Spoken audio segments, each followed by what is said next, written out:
Welcome back to Web Three Putts. This is Cole. I've got my co-host with me, Rusty, and tonight we have a very special guest. Mr. Bill Schmedes the third from Mastery Golf Performance joins us tonight. Bill, so glad you could make it. Hope everybody's doing well tonight. How are you, gentlemen? Fantastic. And thank you so much for having me tonight. I'm looking forward to this. Good, good. We are glad to have you. But to kind of get started, Bill, we want to just kind of guess I know your story a little bit. Rusty does not. Our listeners probably don't either, other than I've been our doing main my man, research, Steve. Cole. I mean, we got the number 8 instructor in the state of South Carolina here with us right now, unless it's changed. Is that accurate?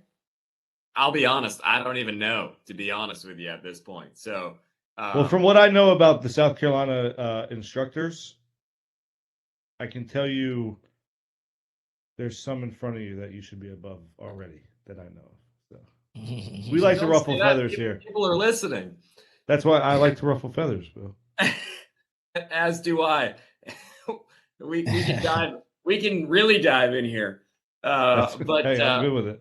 yeah, but just a quick little bio here. I've been teaching for about 17 years now, and I've been fortunate enough to work under some of the best coaches and instructors in the country. And I've been from the Northeast down to the South. And we moved down to the Hilton Head area about 2 years ago, where I finally was able to decide I want to start to create my own business, my own golf studio, be in control of my own destiny. Prior to that, I was the director of instruction at a number of high-end private clubs in New Jersey, which I thoroughly enjoyed. And I probably wouldn't have been down here until COVID shut us down. So, COVID obviously was a really bad thing, especially up in the Northeast. It was pretty wild. But if it wasn't for that, we probably wouldn't be down here. So it all kind of worked out. But I've been privileged enough to spend time underneath a lot of instructors, to be around a really good players. Worked with over 20 plus PGA, LPGA, Corn Ferry Tour players. We still have a fair amount of tour players we work with. But my bread and butter on a daily basis is working with quote unquote the average golfer like Cole and everyone else that's looking to try and get a little bit of an edge and try and improve, and dedicated to that process. So we opened up my indoor golf studio here in Hilton Head about, I think it's about 7 months ago. And from the time we opened to now, we have over 100 members, and we're about to expand. So it's been really, really good. It's we're super excited that the Lowcountry's embraced us, and we've got folks that are taking golf instruction, coaching, coming in here, practicing on a daily basis. It's been really good. And that's what I love. I love helping people play better golf. So that's been awesome. And I've been lucky during those 17 years of teaching and coaching for, some magazines and, award folks to put me on some quote unquote lists. I don't know. I've got a certain opinion on lists, but I've been excited to be on some of those, and I'm thankful for it because it does help. And it's great to make a living as a golf coach and instructor, because if I wasn't doing this, I don't know what I would do. I'm thankful I'm halfway decent at it. How did you pick the Hilton Head area coming from New Jersey? How did you pick this part of town? Yeah. So I put a blindfold on and I pointed to a map, and I found that I pointed to Hilton Head. No, I'm just kidding. My wife went to University of South Carolina in Columbia, and we used to vacation here all the time. Her parents bought a house when she was going to school in Columbia, and we used to come on over here and vacation often. And we absolutely love the area. And we always said, like, once we got to a point where we were pretty darn comfortable and we could make a move that wasn't necessarily based on occupation and opportunities, this is kind of where we'd want to be. And once I got shut down at the private club due to COVID going into the off season, it just seemed like a great time to kind of make that move. Especially having a little girl at home, we wanted to make sure that she could ideally grow up in an atmosphere that was a little bit different from the Northeast. No offense to the Northeast, but just, it's awesome down here for her to say, no, sir, and no, ma'am, and all that type deal. It's completely different how I grew up. And, it's been awesome to be down here since then. Very cool. What, go ahead, Rusty. No, so Bill, what got you, kind of your start in the golf industry? Was it cleaning carts? Was it picking the range? Did you grow up in it? Family? How'd you get started in the golf industry as a whole? Yeah, gentlemen, I'll be honest. I've never worked a job outside of the golf industry. So from the time I was pretty much eligible to work, and at that time, we moved from New Jersey when I was a kid up to Massachusetts on Cape Cod. I think I don't know if I was 13 or 14, whenever pretty much you were first eligible to work at that time. My parents kind of forced me to get some type of part-time job. And at the time I hated it, but looking back on it now, it's one of the best things that's ever happened to me. So I started, I worked at a public golf course, picking the range, and I met a lot of cool people there, but more importantly, I had a lot of fun, and I got like a little bug, and I was like, this is super cool. I was already playing golf at that point, but I got some other opportunities because I was working there. I got to be able to play and practice there for free, which was great. I got that opportunity. I was able to develop a lot of skills that I probably would have never developed, in a sense that there were certain days of the week where we need to, quote unquote, clean pick the range. So that would mean like going into the woods on the left and the right, and there's trees everywhere, right? So you're punching balls out of the woods, and you're like, there's a tree in front of you or slightly to the left, and you got to curve it around the tree in a certain way, or hit this ball high or low. And you develop a lot of, I think, skills that way. And feels that way. And that's how I first kind of got into the golf industry. And like I said, I've never done anything outside of this. So from the time I first worked at that range, I would then eventually started working in the pro shop. And then the local club I originally started working at the range, they had a sister club also in the same town. So I would bounce back and forth between that pro shop and the other pro shop. And I kind of got a good feel for like what the golf industry was all about. And obviously I was already in love with golf. And then I was like, you know what? So at some point, like this would be a kind of a fun career. And then as I went on and went through high school and went into college, I'll be honest with you boys. I spent my freshman year at high school, in college, and played college golf, and it was fun, but never really wanted to go to college. Didn't like school. Got through my freshman year, played good golf, made first team all conference at the school I was playing at, won a tournament as a freshman. But that wasn't really what I wanted to do. Shooting low 70s, it's like I was pretty good, but like, I kind of had a good inclination that like, it takes a lot more than that to play for a living. And I never hit it all that long to begin with. And I probably didn't want to do that anyways, even if I did hit it further or my scoring average was a little bit lower. So after that, my freshman year, I got the opportunity from a friend he was a little older than me. He was already an assistant golf professional at a club on Cape that had a golf academy connected to it. And he was like, hey, our assistant just like out of nowhere a couple weeks before we're about to start the season, like he's out, like we're looking for somebody, any interest? And I like didn't want to go back to school at all.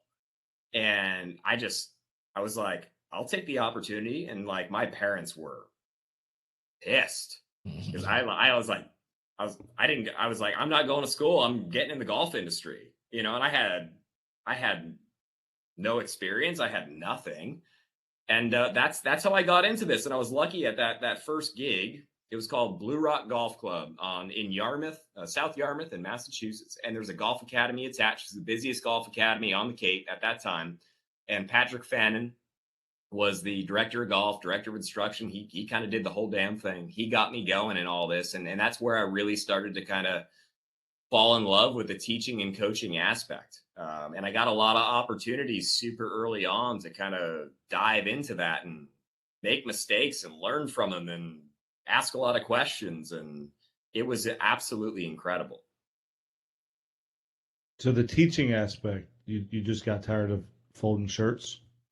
Oh, I figured out within 3 months that at Blue Rock, I was like, I love the teaching aspect. I Mm-hmm. hate I hate running the counter. I hate running tournaments. I don't like folding shirts. I never want to be a head golf professional. I never want to be a director of golf. I want to help people play better golf. Yep. I found that out like immediately, and then I did everything in my power to try and make that my career and surround myself with folks that would help me kind of make my career trend in that direction. And I was constantly trying to search out, individuals that I felt like I could potentially learn from and grow from to help my career that way. And I to this day I do that. I still spend time with a lot of, I've got a lot of good friends now in the industry that are, quote unquote the top coaches, and I like spending time around them because you can always learn something. So I learned really quickly. Did not want to do anything outside of teaching golf. Yeah. I guess this worked out for you. It's been okay. I would It's say, been okay. Yeah, I'm like, over my career, I'm probably in like, I would say like the 1 percentile. There's a lot of people that try and teach and coach golf, and they they do an okay job, but like they don't make a great living. I've been extremely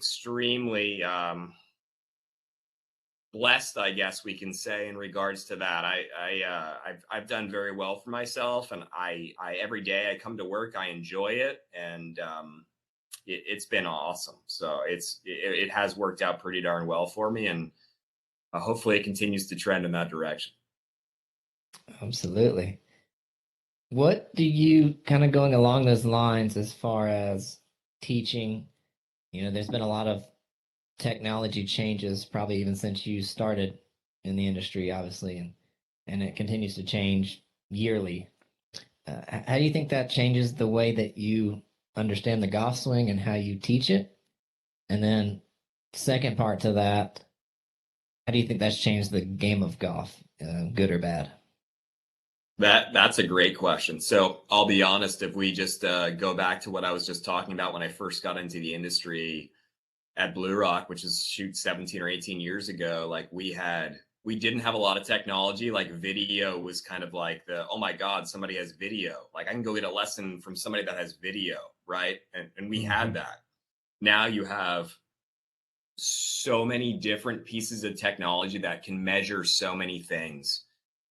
It has, I think, raised the industry. It's helped so many coaches in a lot of ways. In one, I think just helping the golfers get better maybe a little bit quicker, but then also developing your coaching eye a little bit, right? So I remember I was lucky enough when TrackMan first came out, which is a radar unit and measures a lot of dynamics of what's going on with the club and the ball and a number of other things. When that thing first came out, I was lucky enough to be able to utilize one of those. And Cole, because we use TrackMan when you come into our place.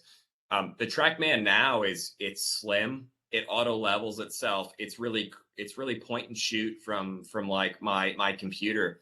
The first one that came out 4 to 5 generations ago was about 8 times the size of it. It took like 10 minutes to actually get level, to aim, to do all that stuff.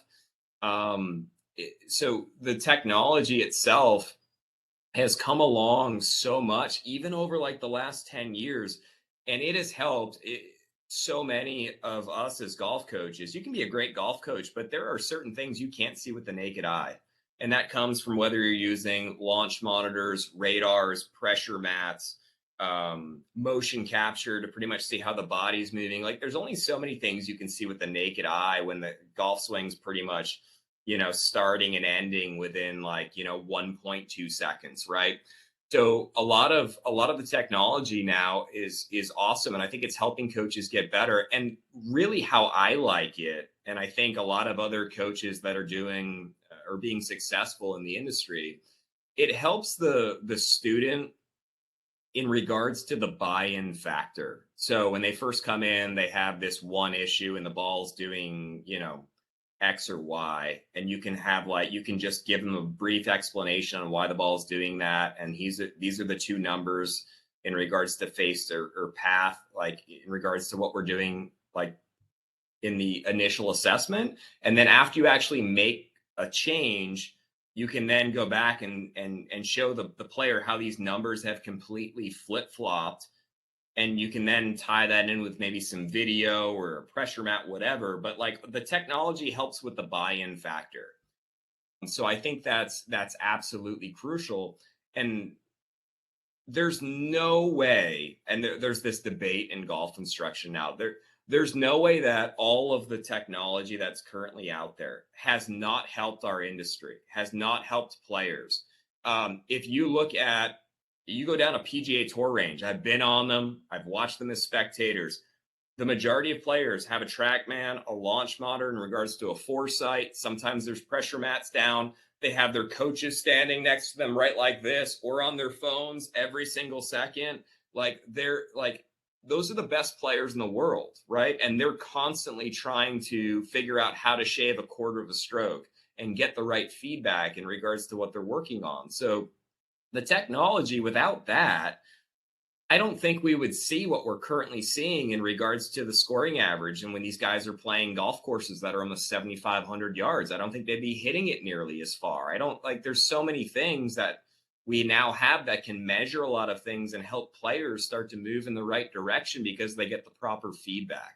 So to me, if I was a golf coach and I wasn't using some form of technology, and you don't need a lot of it, I like to have a lot of it because I don't like to guess. It'd be like if you go to the doctor or the chiropractor, whatever you want to say, and you'd be like, I have this ailment. And they were like, well, I think it's because of this. Nobody wants to hear, I think it's because of this. They want to actually like get a good understanding and be like, well, what's my MRI say? Like what, like show me, right? Especially when you go to the doctor and you're spending a boatload of money, right? It's the same thing. You come to me, you're spending some money. So you want to get the most information, the most detailed stuff that you can in order to then build a plan to move forward. So technology, to me, it's like, it's absolutely crucial. And as the years go on, it's only going to get better, but it's how the coaches use the technology. So like Cole, you've worked with me, right? It's like TrackMan gives me like 28 different parameters, and then I've got my video, and then I've got my pressure mat, and then I've got anything else I want to do. I could throw about 57 things at you in a lesson, but it's to the coach to figure out, okay, like what's this golfer need? What's the one thing they need? So we have this great technology, but at the same time, it comes down to the coach to figure out, what do I need to tell this player? What's the one thing I need to tell this player to help them with, whether it's ball striking, start line, curvature, in order to help them play better golf? So on that point, I'm glad you brought it up, especially the PGA Tour side. Do you feel like that some of the guys nowadays, whether it's college, mini tour, Corn Ferry, PGA, are turning into TrackMan golfers and less about the feel, digging it out of the dirt, right? Like I'm sure when you started, it was, let's just dig it out of the dirt. Do you think that some guys are starting to get are relying too much on the numbers for TrackMan, and it's maybe hindering their overall performance long term? I think that potentially that can certainly happen with golfers. Not going to say it's not. But you also have to think about, like, let's say the three of us, how we process information, how we think about our games as golfers, it's all going to be different, right? So I think certain folks, certain players maybe need more of that. Certain other players need less of that. I'll tell you what, though, in regards to like seeing all the, let's say like the TrackMans behind the players every single day when they're practicing, once they're typically at the actual event, unless they're really, really struggling. And I'll be honest, I've been on a lot of lesson tees at tour events. And the last thing you want to be as a golf coach at a tour event is a player really struggling and focusing on like club dynamic numbers. The majority of the players you're going to see that have a TrackMan behind them or a foresight in front of them, they're really just focusing on like carry and total numbers and some launch stuff, because on a daily basis, the temperature changes, right? And when they go from, let's say, a different elevation, they're going up and they're playing somewhere, let's say, in the mountains, and then they come down to Florida, the ball is going to travel a completely different distance. So they're really looking more so at like that morning, that day before they go out and they play. Like, what's the golf ball doing? How far am I like hitting my 7-iron? Am I 2 yards less or 2 yards more than I normally are? And I think for every good golfer that would play for a living, there's a time and place to focus on the technical stuff. And like I mentioned, it's like worst case scenario. If you're on a lesson tee on a Tuesday or a Wednesday before a tour event, and you're focusing on a boatload of technical stuff, and you're focusing on a boatload of TrackMan numbers with your player, it means your player's struggling a lot. Nobody wants to do that. And that's really not the case. That's not why all these golfers have that. Now, in between tournaments, when they have a week in between or 2 weeks in between, they'll focus a lot on that. But you have to kind of have a game plan and prepare for where you're at based on your tournament schedule. So do the majority of players get too wrapped up into playing the TrackMan game or the Foresight game, whatever we want to call it? I would say no from a tour level standpoint. But I mean, there is something to that. It's so player dependent. I wish I had a better answer for you. It's so player dependent because you could have a guy that plays 4 weeks in a row and he plays great golf. And then, like, think about Jordan Spieth over the last couple of years where he quote unquote lost his swing. He's been trying to make a boatload of changes, and like you watch Golf Channel, and like Cam McCormick, his coach, is out there with him, and like you got Brandel Chambly talking about some crap like he knows what the hell's going on in regards to what they're working on, which he has no clue. But like that's the coach's worst nightmare. It's like you don't want that. You right. Like the player's trying to search and find something, and unfortunately, you don't want to be doing that on the lesson tee prior to an event, especially a day or two. Does it happen? Yes. That's like the Jordan Spieth, Cam McCormick thing in like the last, I don't know, year or so. But obviously he got it kind of back together and he's playing reasonable golf now. So, but the majority of golfers, they're not using the radar or the launch monitor to be like, what's my face and my path today? And what's my angle of attack today? And what's my low point today? They're really just looking at like, how far am I hitting it right now? Today's 10 degrees cooler than it was yesterday. And we're in a certain atmosphere in regards to, like how high or low we are. So it's like that ball's going to travel a different distance. That's really what they're doing. So hopefully I answered that question, but no, you did. I mean, like you said, you see it you walk up and down a range at Quail Hollow and every single player's got the TrackMan going. But I think what you said is right. On Thursday, Friday, Saturday, Sunday, if they have it there warming up, they're just trying to figure out numbers. Yeah, I mean, they're about to go play for a boatload of money. They want to know if today it's 10 degrees warmer or 10 degrees cooler, what is the ball doing that's different because of that temperature, right? Yep. And the temperature and the dew point can affect how far the ball goes. And for when they're playing for all that money, if the ball goes 2 or 3 yards further or less, that could be a lot of money if they're 2 or 3 yards short of where they need to be. We talked about the technology with the TrackMan and the different mechanics there, and you kind of mentioned it, how those guys are hitting it farther now and everything else. How do you think they're hitting it too far for some of these courses, especially some of the older, more cherished, traditional courses out there that they don't have the room to build it back any further? Right. Do you think guys today are hitting it too far? And what are your thoughts on the rollback with the ball and all that? In my personal opinion, I'll try and be as nice as possible here. Don't. I won't. Cole, you know me. So this whole conversation of like the rollback and changing the ball and players are hitting it too far and certain like you said, cherished golf courses are becoming obsolete, to me is absolute bullshit. What's the problem even if they were hitting it too far and maybe they have two clubs shorter into a green than they did, 20 years ago. Oh, what's the worst thing that's going to do? Oh, we're going to see better scoring. We're going to see more birdies. Like, what do you think the general public wants to see? You think the general public wants to see one of two things. They want to see a murder fest, meaning like you're either going to set this golf course up where it's unplayable, like Shinnecock, where it's like it's impossible, right? And guys are literally getting so pissed off they're just hitting balls off the green, like a la Phil or John Daly back in the day. Yeah. Or you want to see a lot of birdies.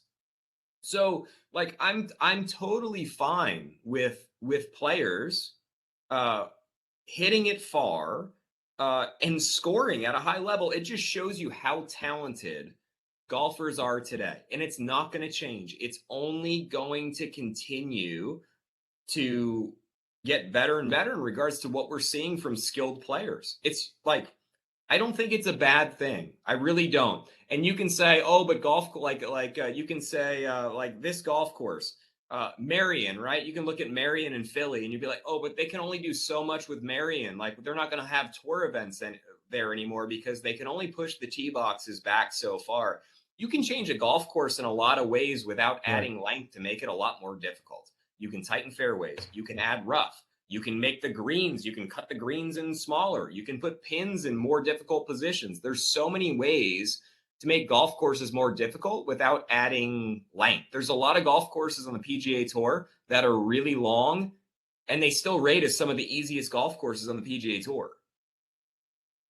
Yeah, I mean, you mentioned Marion.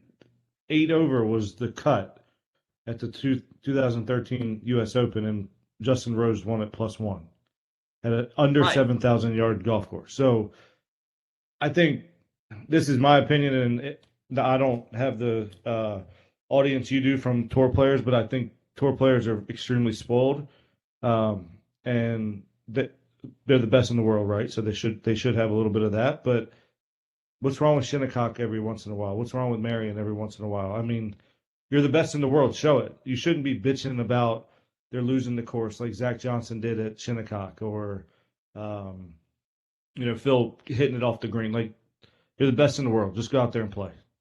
This is your job. And I agree with you there. There are certain events that we can think of over the last 20 years where they have completely lost the golf course, or they put pins in certain positions on Sundays where they've completely lost the golf course. The place is fried. Like, you can't put a pin there. The ball won't stop there.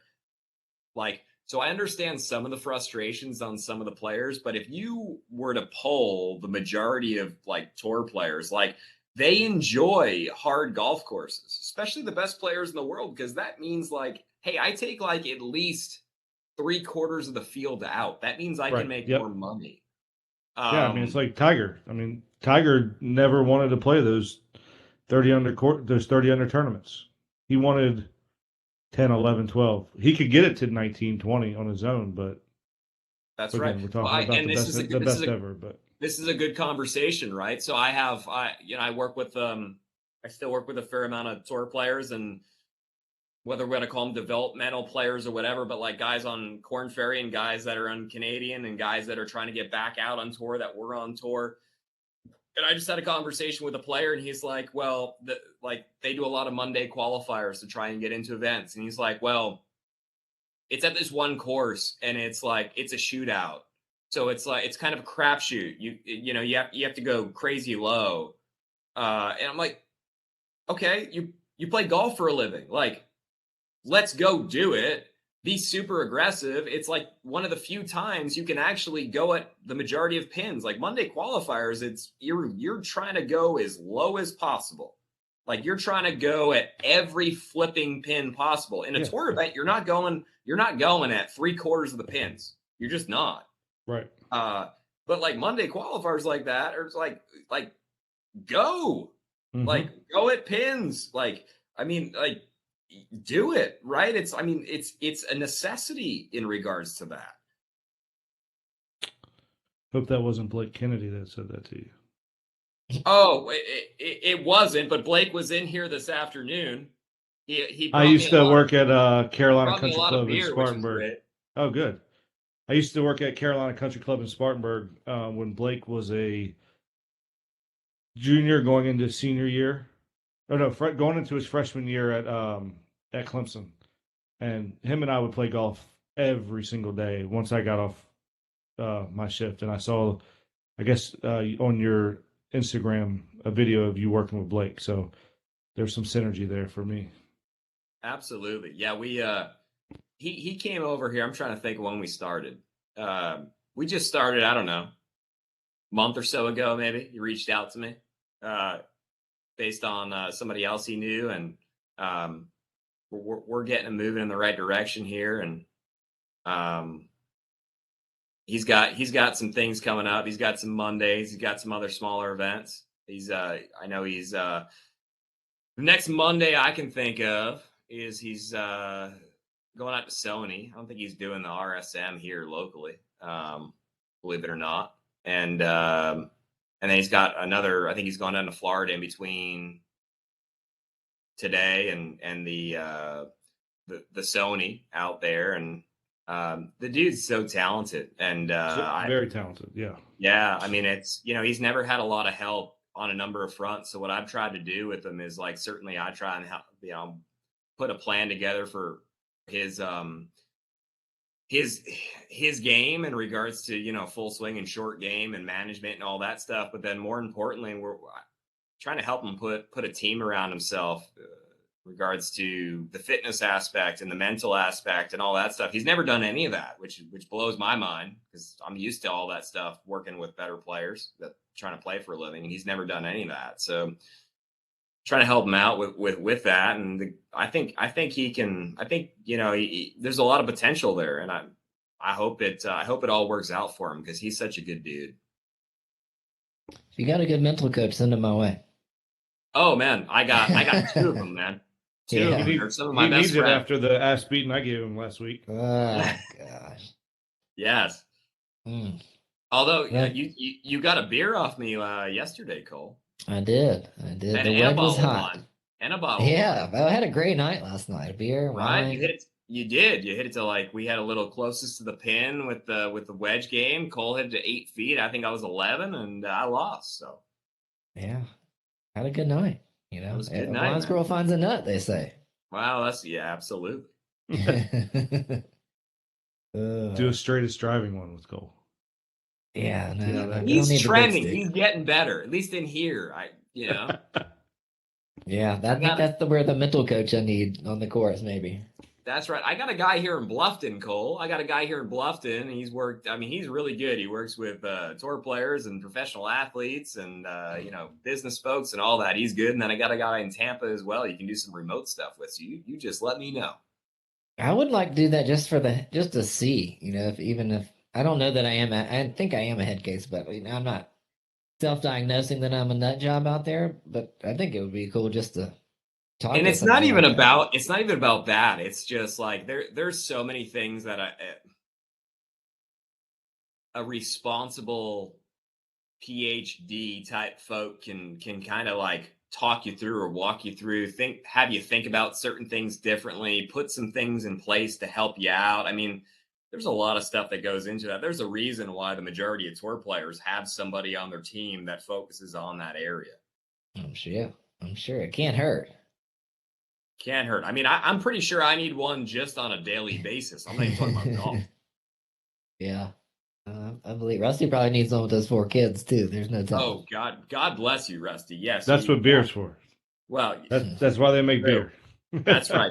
I got this right here, courtesy of Mr. Blake Kennedy. And I'm trying to get a little beer in myself before I got to go home and deal with my 3-year-old. I don't blame you. So who do you look at? Who'd you look up to as far as instruction? You said you have a lot of friends that are in the all those lists out there. Are there people right now that you really respect as far as, or there are obviously, who do you really respect as far as what they're doing, on a day-to-day, whether it's a guy that's on tour, somebody that, is an Instagram phenomenon, Anything along those lines? I'll be honest with you. The people that I probably think the highest of in regards to the golf industry, and some of the folks that have helped me the most, and some of the smartest people I've ever met in regards to golf instruction, unfortunately are not on the lists, which is ridiculous. And there's reasons. I don't know if there's reasons for that, but some of them don't even care, right? Certain folks over the years that I've either worked under or that have helped me out. Gary Gilchrist, who works with a lot of LPGA Tour players, works with some PGA Tour players. When I was working under Gary, we worked with everyone. We worked with Yanni Sang when she was the #1 player in the world. Jan Fung, she was 3 in the world. Charles Howell, top 15 in the world.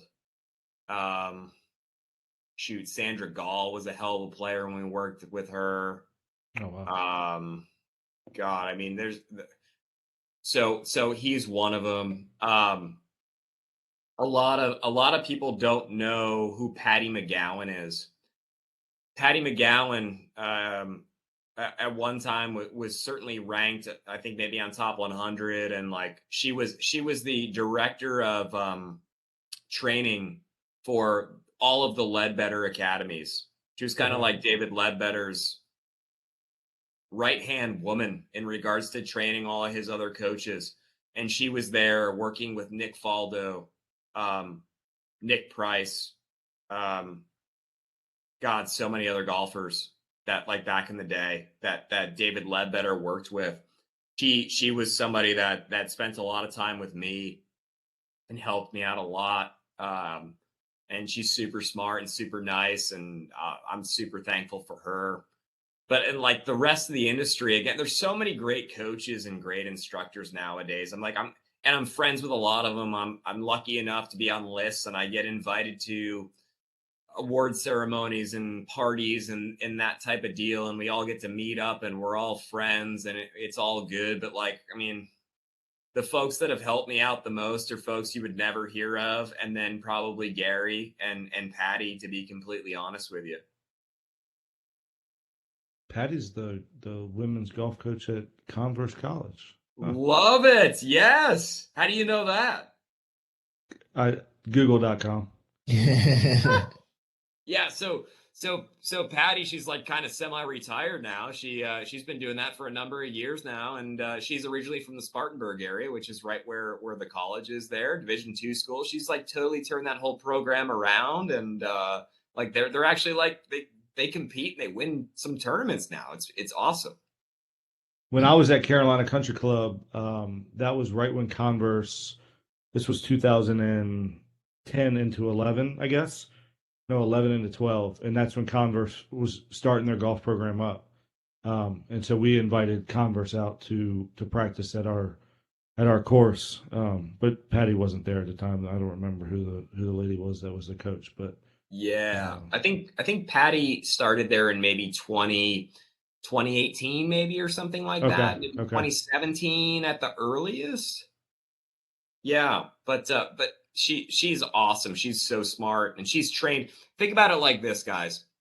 When you look right now at the majority of top 100 and top 50 coaches on these lists, Golf Digest, Golf Magazine, she's probably trained almost 50% of them, because the majority of those folks went through Ledbetter, and there's a lot of Ledbetter coaches on there. There's coaches that start with Ledbetter and now have gone and like done their own thing.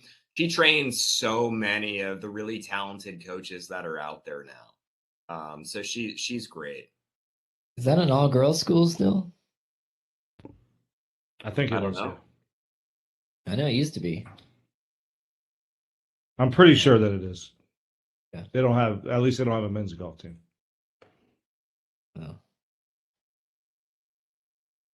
Who's got the best swing in golf right now, Bill? You? That is a great question. God. It's so hard. Like, so Cole, you probably know this just from working for me a little bit. Like there,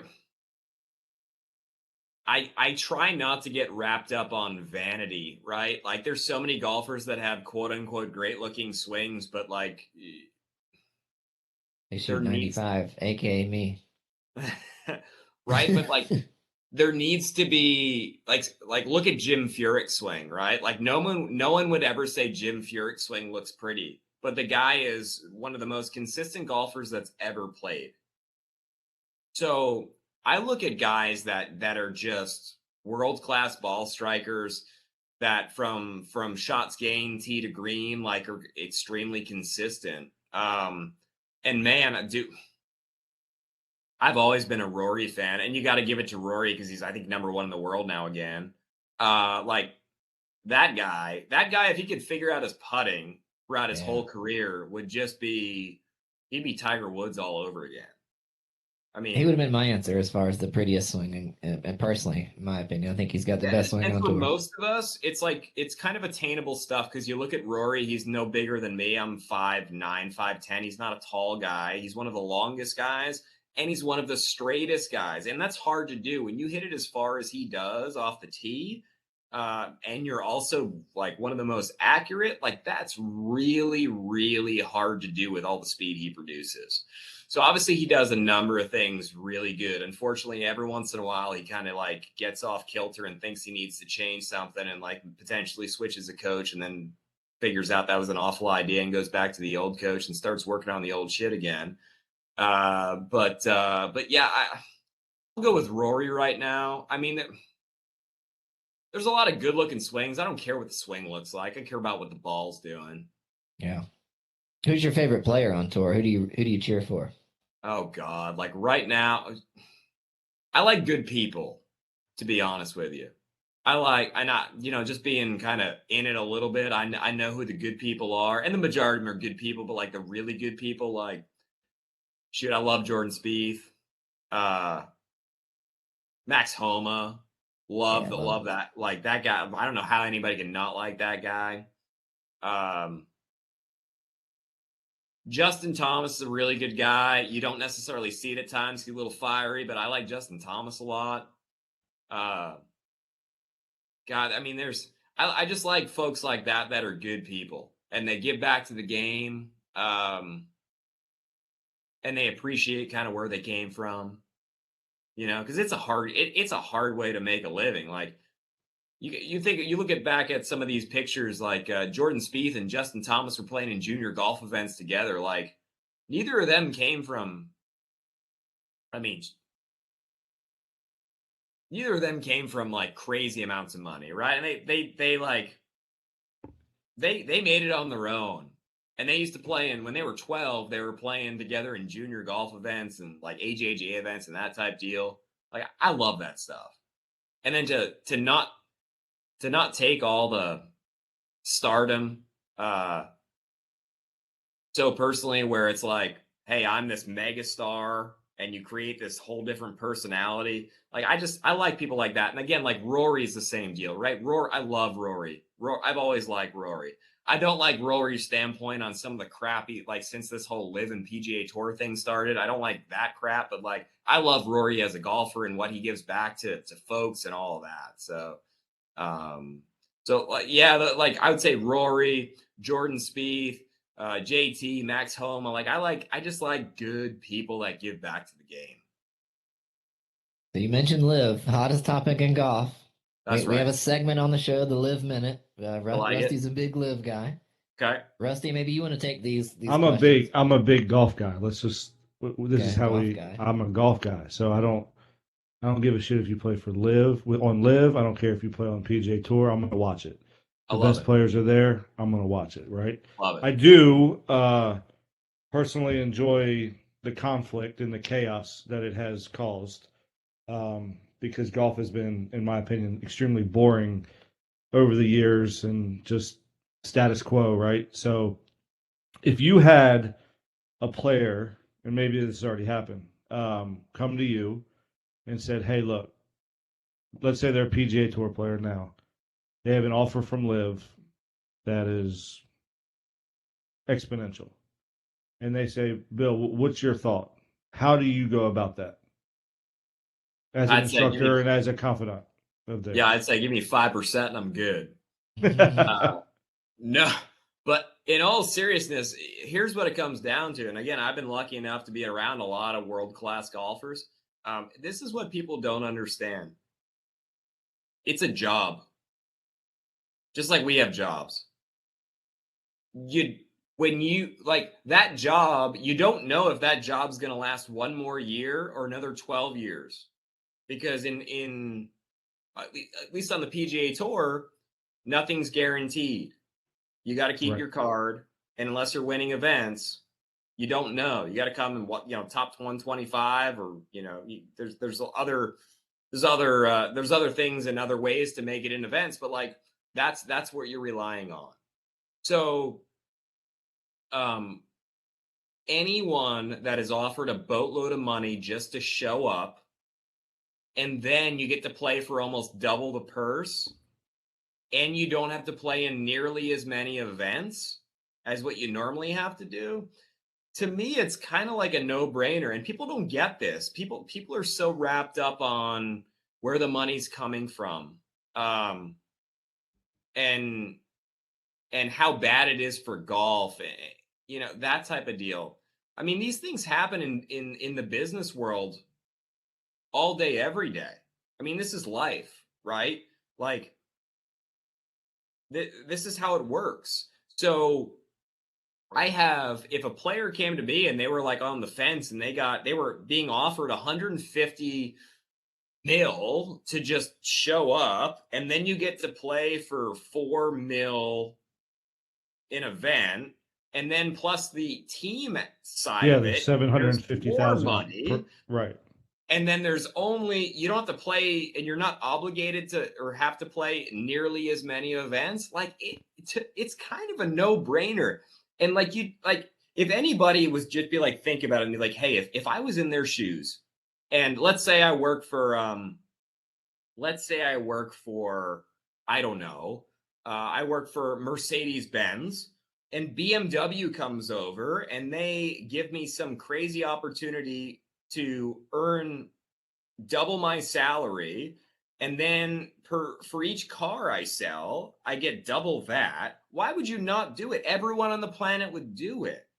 Right. And I only have to show up for work 6 months out of the year instead of 12 months out of the year. Okay. Like, give me a break. Yes. Give me a break. And now they're like, you got it. This is a story, God knows, because there's been a lot of stories that have leaked. Now it looks like Xander and Patrick Cantlay might be potentially on their way over there too. And it's not gonna change, because money talks, and it's a business. And these guys think about it like that. The majority of these guys think about it like that. A very small amount, the Tiger Woods, the Rory McIlroys, the greats in golf, they care about legacies and all of that crap, right? Majority of golfers that play for a living, they don't think about that. They think about like their family. They think about like what's the future look like? I only have this small little window to make a lot of money. Why would you not do it? Well said. Very well said. I like it. You might have got Cole on our side. My biggest thing, and I think I've told both of you this before, but I don't like the shotgun start, and maybe they'll fix this, but I can't stand that. I think the golf course is supposed to be played in a certain sequence, and it's hell hard to watch. I can't tell where anybody's at. So Listen, that's my biggest complaint. I would agree with you there. It is a little it is kind of hard to figure out what's going on in a sense. I think they're going to figure all that out. I mean, they're in the infancy stages, right? Like, they're still trying to figure it out. I think eventually, it wouldn't be surprising if they went to 72 holes and they maybe change this up a little bit. Because think about it like this: the more players they get, the more Xander Schauffele's and the more Patrick Cantlay's and the more the best players in the world they get, and their fields are going to be way better. And they're going to have to have more players in a field outside of whatever the 48 or whatever they're calling it right now. Yeah. Like, they're going to have to evolve and figure that out. And I think it's going to change.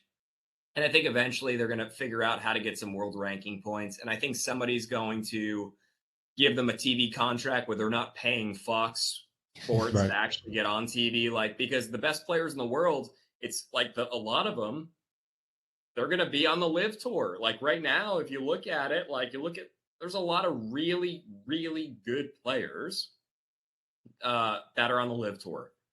Mm-hmm. I mean, would you rather watch the Barbasol or like the event in what, the Bahamas last week or 2 weeks ago? Or would you rather watch a live event where you got some really, really good players? Yeah. So I mean, as like Rusty said, like, we want to watch good golf. I don't care if it's PGA Tour, I don't care if it's live. We want to watch good golf, and I hope at some point, and I don't think it's ever going to come to this, but I wish at some point they'd figure out a way to like come and do some co-sanction type events and allow players to play in like each other's events, you know, because it's better for golf. Agreed. I think Greg Norman being there is the biggest hurdle for both sides. I think Liv can really explode if they get somebody else in there. I mean, I feel like Greg was just there to just fuck shit up. Like, I'm here. This is what I'm gonna do. I'm good at it. I'm a hell of a businessman. I'm gonna go get all these guys. I'm gonna get the number 2 player in the world. I'm gonna get DJ. I'm gonna get Phil. But then they're gonna kind of bring the big boys in to run it the way it should be, and then they're gonna, at least I hope, there will, like you mentioned, some co-sanctioned or even just the ability to play. All right, you want to play the PGA Tour too? Fine, you got to play 14 events. So you got 14 live, you got 14 PGA, and then 4 of those can be the majors. So right. Or like, I hey, don't know. if you've got PGA Tour members that aren't part of live and they want to play in some of our events, live kicks back X amount to the PGA Tour. Figure it out, right? And I'll be honest with you, I'm not a Greg Norman fan. I'm not, but you got to give that guy credit in regards to, like, I remember it was like a year ago. People were like, the live tour is never even gonna get off the ground. And now look at it. Yeah, Look at all the players that they've been able to get over there. And sure, does money talk? Absolutely. But like, I'll be honest with you, when they first were starting these conversations, I never thought the live tour early on, within a year or less than a year, whatever it might be at this point, would be where it's at right now with the players yep. it has. So I think there's a lot of that you have to give to Greg Norman. And I think he is the catalyst in regards to a lot of this. Sure, he has backing in regards to the financial funds and everything else, but I think there's something to players coming on over, and like, I think Greg is a part of that. So again, not a Greg Norman fan, but I think he's done a really good job for him. And I think it would honestly be a mistake if they actually let him go, because God knows who you're going to get to try and replace him and what happens afterwards. You can't screw up a good thing, because right now they got a really good thing going on in regards to the players they're pulling from the tour. It'd be like if the I'm a big football fan.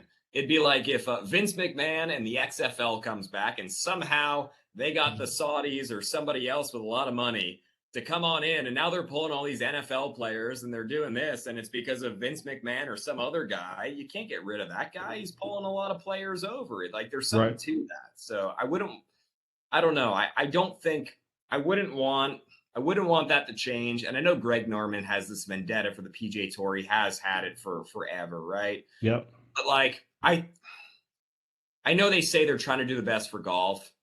I don't buy into that. They're trying to do the best for live, but I think long term it would be good for us as people and eyeballs to watch, right? Because we just want to watch good golf. That's right. That's it.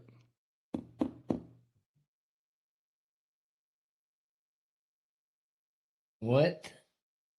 So going back off of the live here for a minute, let's go back to your teaching, coaching.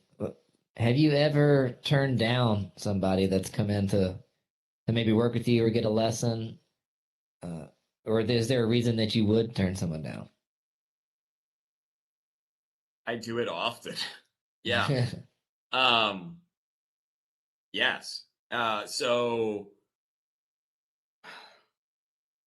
and I'll say it this way.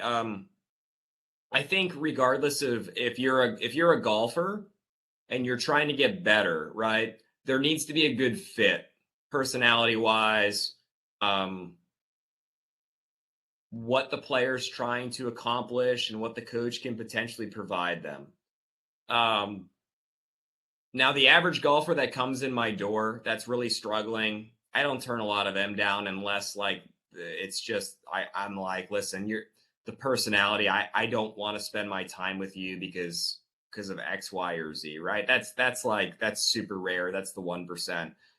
But there are a lot of folks that are, I shouldn't say a lot of folks, but there are some folks that are trying to play professionally or currently playing professionally that will have a session or two with. And it's just like, it's just not a good fit on my standpoint. And I prefer to spend my time. I don't have a lot of time, right? I'm super busy. And when I do spend my time with my players, I want to make sure that the players are the players I want, personality wise, dedication wise. And really what I mean by personality wise is like, I don't know if I can say it on here, but like, I don't want assholes. I don't want people that think they know it all. And I don't want people that would speak down on a bunch of other people, including myself or something like that. You know what I mean? Yeah. So like, sometimes we get some folks in here, and I've worked with a number of tour pros. And it's funny how that works in regards to the tour pros, like the journeyman tour pros that nobody ever hear about. It's like a couple of them I can think of, like they're more the challenging folks, right? And it's like, I don't want to spend a lot of time with you. You know, it's like, I can help you with your game, but it's a constant rebuttal, and I'm trying to help you. And it's just like, it's a war the whole time. And it's a personality clash, right? So absolutely, it needs to be a fit. And I would say that to anybody that potentially might listen to this. When you first see a golf coach or instructor for the first time, like you certainly should be able to see like better shots in regards to like whether it's better ball striking, the golf ball curving in a different direction than normal, whatever it might be. But you also got to make sure, like, would I actually want to spend time with this person? Because that's what you're going to do when you're with a golf coach. It's like, yeah, you got to get better, but like, do I enjoy my time? I'm spending like $200 an hour. Do I want to spend time with this person? So yeah, I mean, absolutely. I've done that a lot. I'm like, hey, thank you. I appreciate it, but like, I unfortunately I can't fit you in anymore. You know, it's like, and there's a lot of us like that. It's just not worth it because it needs to fit on both sides, whether it's whether it's the instructor side or the coach or the player side. So when are you firing Steve? Oh, don't say that. He's probably watching. God, he's a big listener. He'll hear this. Be in trouble here. Oh, Steve, man. so listen, Steve. I love Steve on so many so many standpoints. Obviously, he he helped us find the house. He was great there, you know. So like Steve's great. He's passionate. People that are passionate, you know, sometimes are a little fiery, and sometimes you know how it is, Cole. Oh yeah. Steve's my number 2 fan, probably. He'll be listening tomorrow. That's right. So exactly, like Steve, I'm not firing you yet. So, Bill, do you do section events? You still play, or is it just teaching all the time? I'll be honest. I haven't played in a section event probably since 2013. Oh wow. I teach 6 days a week, sometimes 7 days a week. And if I'm not teaching 7 days a week, that's 7 day of the week, I'm doing paying bills, doing admin stuff. I'll be honest, I prefer to do that. I'm not playing for a living. I'm not on the PGA Tour. I'm not on the Korn Ferry Tour. I enjoy helping golfers get better. So like, I don't get an opportunity to really practice or play much. I demonstrate and hit shots in here and show folks certain things. So I certainly like still hit golf balls, and I still have like my edge, I guess you can say.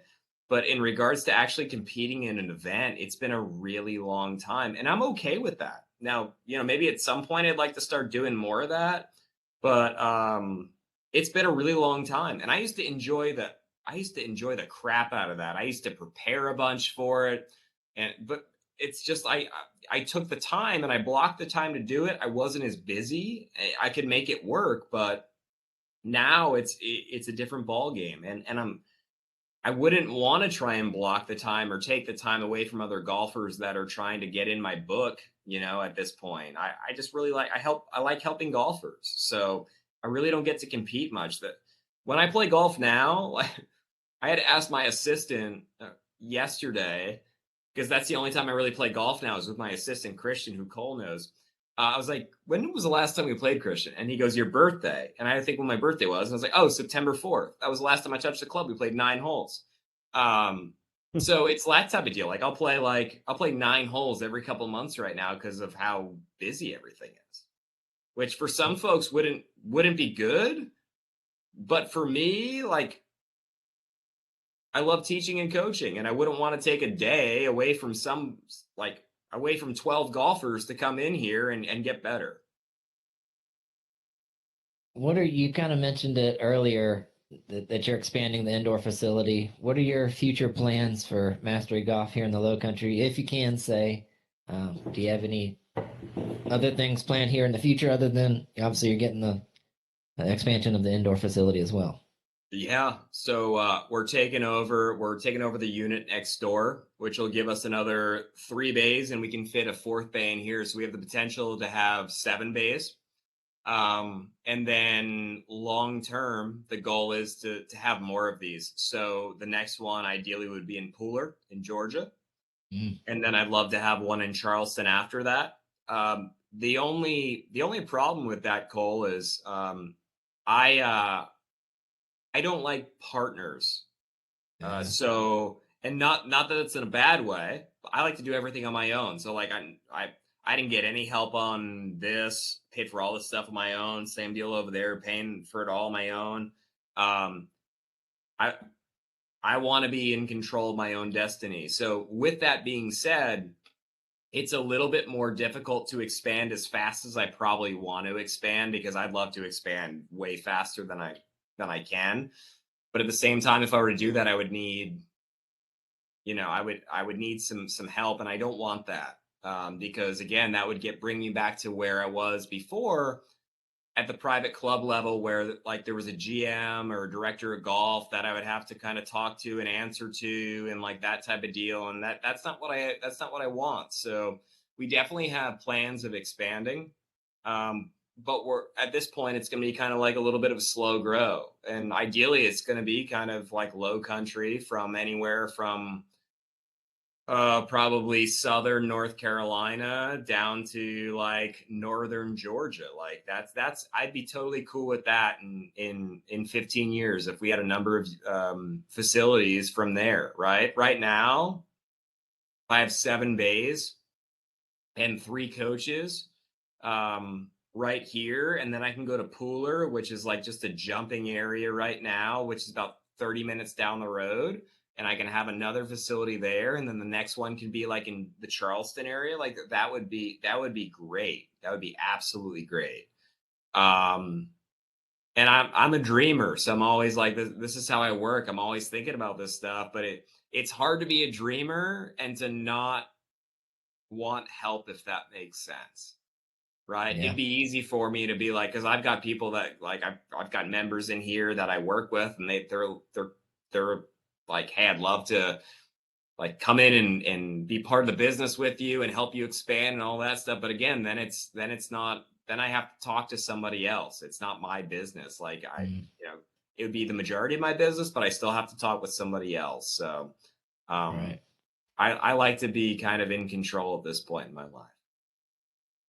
Makes sense. Pooler would be a good spot. I used to live over there in Savannah, kind of close to it. I mean, it's really Pooler's like popping crazy right now. And if you look at the demographics, they're super close to like Hilton Head, believe it or not, which blew my mind in regards to family household income and everything else. And the age is like cut in half in regards to that, right? Yeah. A lot of military families and yeah. I mean, so it's and I think, there's not a lot of facilities kind of like what we do in Pooler yet. So I'd like to get there sooner than later. So yeah, that's the goal. Next one would certainly be Pooler. Nice. Very cool. Rusty, you got anything else for Bill? I know we're kind of at the hour mark. We don't want to keep you too long here, Bill. Yeah, I know no, you I gotta was get home. just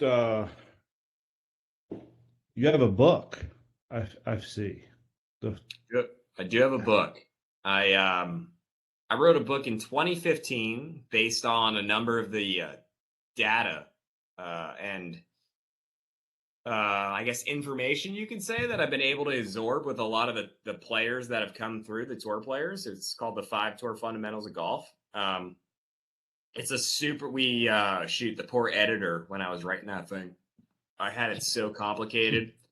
And she was like, who are you trying to target? And I was like, well, the average golfer. And she's like, well, you got to completely do this because I don't like the average golfer is not going to get this. This is like for golf. So was it like the golfing? Was it like the golfing machine?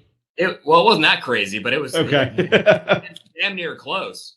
So then I redid the whole thing and I made it super simple in regards to like, you know, the information, the data that I had at that time. And it's been good. So it's a super short, easy read. It's like just around 100 pages. And yeah, we launched that in 2015. I'd love to do a little like version 2 of it at some point. But I got that, and then I also have I have a training aid. I've got a patent on a training aid that I came out with a number of years ago. We won in what was it 2020 at the PGA show. We won an award for like the best training aid there. It's called Impact Press. Done an absolutely terrible job promoting it because I'm teaching all the time. But and Cole's probably never even seen the damn thing. I don't know what this is. Wait, that's your wow. Huh. Yeah, so I know about it.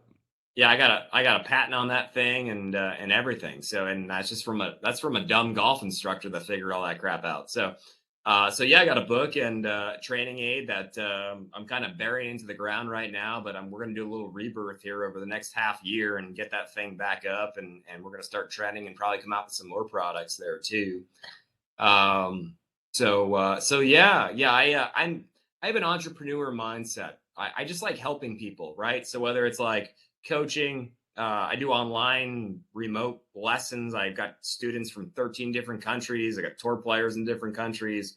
I do a lot of that. It's the books, it's the training aids. Like I love helping people. So anything I can do in that standpoint, I try and figure out like how I can continue to help people. What would be? I haven't read your book. I'm gonna have to buy it, but Hank Haney you don't have to buy it, dude. I'll just give you one. How's that? Okay, I'll take one. Then. Yeah, that'd be awesome. Hank Haney has kind of his 3 keys to golf. I think it's no 3 putts, no 2 chips, and no out of bounds. If you were to give the average golfer that's maybe I gotta drink again because you said that. If you're gonna give the average golfer, somebody trying to break 100, break 90, break 80, what would be a couple keys that you would say? Non-swing related. This is a great question. Don't play with Cole. Don't play with Cole. That's one. Don't watch anything Cole does. That's 2. No, Cole does a few things good every now and then. Cole's doing a lot of things good. All right, so here's what it would be, and there are some merits to the whole Hank Haney thing. I lose track every other 2 years when he's going on whatever the flipping marketing thing he's doing at that standpoint. But yeah, no offense to Hank, but so that's right. Love you. No, I don't. But so if you can get off the tee and get it, like, keep it in front of you, no penalty strokes, and I don't care what club it is, that'd be one thing, right? So it's like, just because it's a 422-yard par 4 and you hit the driver like garbage and you also hit the 3-wood like garbage, hit a hybrid, get it out there in front of you, because penalty strokes, as said, can can kick your ass, right? And then it would be working really aggressively from pretty much 50 yards and in. Approach wedge play, chipping, pitching, green sign, bunker play, and putting. You can make a lot up in that area from 50 yards and in. I think that would be super helpful for folks. Everyone's so wrapped into like, because there's this par 4, this par 5. I need to hit a driver. But if you hit your driver like absolute garbage and you hit it, you have a big, massive two-way miss, and sometimes we lose golf balls. Like, there's no point in hitting that right now. So go get some help. And if you're not getting help, don't hit the club. What's the next club? 3-wood. Oh, I hit that a little bit better. I can keep that in front of me, but maybe still I miss a little bit left or right, miss balls. Okay, what's the next club? Hybrid. Okay, I hit that. That thing can stay in front of me. Cool. There's more loft. It's shorter. I can make that work. Does it take 3 to get to the green? Yes. Can I 2-putt? Can I make bogey? Yes. If I were to do that for the average golfer, they'd probably be okay at golf. But like, Yeah. I would say that, like, figure out a way to get off the tee without penalty strokes and then get really good from 50 yards and in. I like it. Maybe I need to get a hybrid. That's right. Or play the junior tees. Yeah, there you go. I can't 4-iron from there. You hit it far enough, you can make some of that work. Oldfield, you can make that work at Oldfield. You can. Depends what tees you're playing, but yeah, like in the tournaments out there, all from the white tees. I hardly pull the driver. I like it. We're trending there. We're gonna get that thing figured out here. Absolutely. Listen, all I know is what you do in here. We're getting you to move in the right direction. I got to get on the golf course to see what's going on with you on the golf course, but. And we invited you several times. You're just like you said, too busy for us. You invited me once, and I couldn't make it, so we'll have to do that again. Okay, yeah. Actually, I should say Steve invited me once, and you were part of the text chain, so you haven't invited me at all. But I'll have to change that. You're the man with the kid and the busy schedule, though. So you just tell me when we'll go play. I like the sound of that. Yeah. I got one more question. We'll let you run. All right. And I want you to be honest about this. Oh, shoot. I can't be honest. So everybody can hear, good or bad. What are the odds that I can become a scratch golfer? Oh, no one gives a shit, Cole. Come on. I need to know. No time frame, just by next December.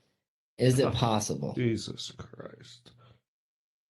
All right, so where are we at? Oh, yeah. Okay, so how about this? You need to completely change everything you currently do in regards to how you structure your time and what you do with your time. If that's what you want to do. Yeah. Like, so think about it, like how often you play compared to how often you practice when you are practicing what you're actually working on, right? You're probably playing a hell of a lot more. For sure. And your practice is like maybe on the range as you're trying to get warmed up before you're about to go to the first tee, and good luck on that. Yeah. Because then you're going to have a checklist of like 3 things when you're going to the first tee, and that's not going to work out well. It does not. No, I've told you this. I tell every other golfer in here, like, there needs to be a time and place to structure how we go about improving it. And like, you need to do your pretty much due diligence in regards to like, hey, I need to figure out a way to play potentially less, or at least get and practice more.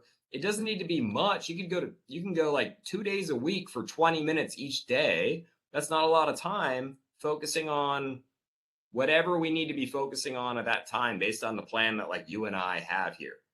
I will never tell anybody they can't do something, but I will tell folks all day until I'm blue in the face, if you don't listen to me and you don't spend the time and you're not working on what I want you to work on, you're not going to achieve your goals. And most people are like, will tell me like, yeah, I'll do X or Y. And then I ask when they come in, be like, oh, no, I've only been playing, haven't gotten a chance to practice anything else. Like, that's hard, Even if I do give you some stuff that you could utilize more on the golf course, you're still going to be so busy upstairs that the brain's going to be clouded, and like you're not going to be able to perform. A tour player wouldn't be able to do that. So, I mean, I'm never going to tell somebody they can't do something. But like, you gotta completely change what you're doing in regards to your preparation and how you're practicing and how often you're playing and when you're playing and all that stuff. Yeah. You got to put the time in. Well, you just gotta be better with your time. You know what I mean? It's not like you just gotta be better with your time. I tell that to everybody. Like, I mean, shoot, you don't have to put too much more time in. You just gotta be better with your time and where you're actually focusing that time. Yeah. Makes a lot of sense. Rusty, you got anything else before we let Bill run? Yeah, just one. Obviously, thank you for the time. Are you able to use your resources to help us find Anthony Kim? Yes. All right. I know his former coach, but goddamn, I don't know. I gotta, so that 10-year deal, right? So on his on that insurance policy, that thing's got to be almost up or about like up at this point, right? I think so. Yeah, And I think and Liv was trying to get him to come play. I heard. Liv was would have on the paid him list. double. Yeah. Here's the crazy thing. Think about this, right? And listen, all people are different. All people need different amounts of money to live whatever life they want to live. But like $10 million to like an Anthony Kim in regards to how good that kid was, not a lot of money to walk away from the game for as long as he's been away based on that insurance policy. So that It's like makes one good year. that makes me question, like, I don't think the kid really wants to or wanted to keep doing what he was doing. Right. I've worked with a lot of really good golfers, and like they get to a point, especially and I know Anthony's been over in the States here, but like I've worked with a lot of more so the girls, the Asian culture, where it's like from the time they're really young, their parents are really hard on them, and like they only have access to the ranges in Tokyo or wherever, and like they're hitting a lot of golf balls and they're constantly practicing, and it's like a job. And once they actually make it, like Yanni Sang is this is a perfect example for Yanni Sang. By the time she got on tour and started winning, she was already done with golf. And then she continued to play pretty good golf. She was the number one player in the world, and she played really good golf. But because of how she was brought up and all the pressure on her and all of that, she was done with golf. She didn't want to practice. She was super lackadaisical. There's a lot of that, right? So it's like everyone's different. There's not a lot of Tiger Woods in the world where it's like I always want to get better. I'm always going to figure out a way to get better and all that. It's like, if you're from a young age, it becomes like a job. Maybe it was for Anthony, maybe it wasn't. I don't know, but that's hard. So it's like if somebody like uses that buyout for the insurance thing, and they're like, hey, I'm just going to take that money, 10 mil, whatever it was, and I'm just going to like kind of walk away. I don't know. That tells me like they probably don't want to continue to do what they were doing in regards to the profession. Because that guy could have made that in 2 years. Easily. So we've been trying to find him for a quadrupled while. it from Liv, I'll tell you, if you want to find him, go to Texas. He's in Texas. So okay, there we go. I mean, he's There's between 3 Dallas, spots. Dallas. Dallas and Austin. He's between Dallas and Austin. I'll tell you that for sure. All right, we know where to look. And we'll be in Waco. That's right. Look for a guy with some longer hair around shoulder height with a lot of tats now. He's got a lot of tats. I heard Does that. he? I heard that. Yep. Yeah. And good for him. He's enjoying life. He maybe can play golf with his buddies and, do whatever the hell he wants to do. But I just don't think that dude wants to compete or play or get back to professional golf. I mean, it's a great thing. Everyone's like, where's Anthony Kim? Is he coming back? He's never coming back. Never. It's way too long. Even if he tried to come back, it wouldn't be good. That's right. Very good. That's true. That's true. Now we know. But what a talent. Man, he was fun to watch. Yeah, what a shame. Well, I don't know. I mean, shoot, good for him. He made a fair amount of money. He got the buyout. I mean, $10 million, whatever. He can live his life, and Yeah. if he's responsible for his money, he's good. Maybe he's like got some other business things going on, and who knows? We'll have to find him and get him on the show. That's We'll right. Find Listen, out. The three of us will fly into Dallas. I got some friends, and then Okay. we'll travel between Dallas and Austin, and we'll stop at every town, and we'll do the Anthony Kim Search Fest. That's right. We'll play Just get golf on with him when we find him. I-35. There you go. Perfect. Well, Bill, we really appreciate your time tonight. I know we took a little bit of extra time there, but thanks so much for coming on. It was a pleasure, as always. Looking forward to continue to working with you, get my game right. We'll see you next week, hopefully, and Absolutely. maybe we'll get out there and play soon. No doubt. This is a lot of fun. Thank you, and pleasure to meet you, buddy. And this was a lot of fun. So thanks for your time, gentlemen. Thanks, Bill. Absolutely. All right. Have a good one. You too. Have a good night.